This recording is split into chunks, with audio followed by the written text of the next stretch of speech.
לשאלה שתמיד מטרידה אותנו, איך עוברים בהצלחה ראיון עבודה ומבחני מיון לעבודה? או בכלל מבחנים, ולך יש מבחן היום, אני יכול לגלות. מנהלת מכון הדס חנה סלע, בוקר טוב. בוקר טוב לכם. מתעלמת. יש לה מבחן היום, את יכולה להכין אותה? אל תדברו על זה, אל תדברו על זה. אני אדבר על זה תכף. ראיון עבודה. אז זהו, אני אמקד את עצמי קונקרטית לכל הנושא של עבודה, וכל הנושא של בעצם ניהול קריירה. ניהול קריירה נהיה יותר ויותר קריטי בשנים האחרונות.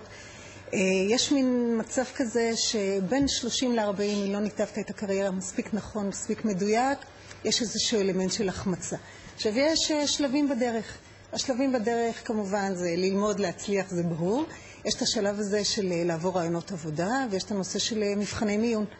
עכשיו, יש עקרונות לכל דבר. ולכל דבר יש בעצם גם תהליך של למידה. מה שבעצם המסר שאפשר להגיד שבאתי איתו, זה שאי אפשר לקחת את זה כסוג של אוקיי, עוד התנסות, עוד חוויה, נעבור, נגיע לרעיון הזה, נסתדר. צריך לראות בזה חזות הכל? זה לא רק חשוב לקחת את זה רציני ומקצועי, זאת אומרת, אני באה מהאסכולה שאומרת צריך להתכונן, לא צריך לקחת את החיים כאיזשהו, אוקיי, חוויה, נסתדר, נתמודד, כי יש פה אלמנט מאוד מאוד חזק של קריטיות.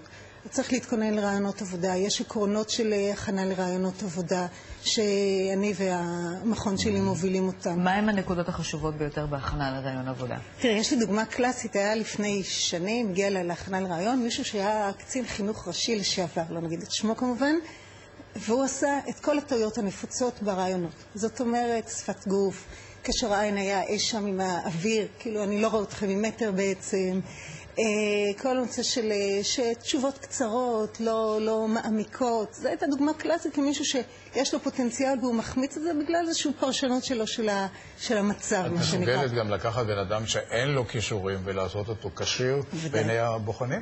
ודאי. אני יכולה לתת לו את הכלים, לעבור את רעיון העבודה הכי טוב, כי בעצם זה מתמקד, יש עקרונות.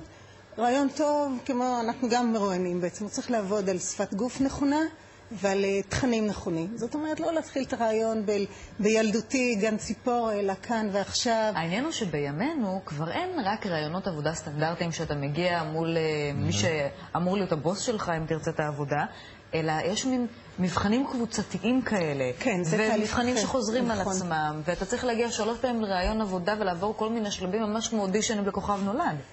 קשה יותר אם תשאלי אותי. יש מסלול, יש את כל הנושא של מבחני מיון לעבודה, עברתם את מכשול הרעיון האישי, ואת צריך לעבור מבחנים. זאת אומרת, אם הגעתם כבר למבחנים, זה אומר שאתם במקום טוב, אתם בשלושת המועמדים הסופיים, וגם כאן צריך לדעת לבוא מוכנים, כי המבחנים האלה הם רב גוניים, הם ארוכים, מתישים, בודקים יכולות, בודקים מרכיבים השלכתיים, יש שם תהליך של דינמיקה קבוצתית, וצריך לדעת ממש להתארגן מולם, להתכונן אליהם, ואנחנו עובדים אצלנו הכנה מדויקת, קונקרטית, לדעת.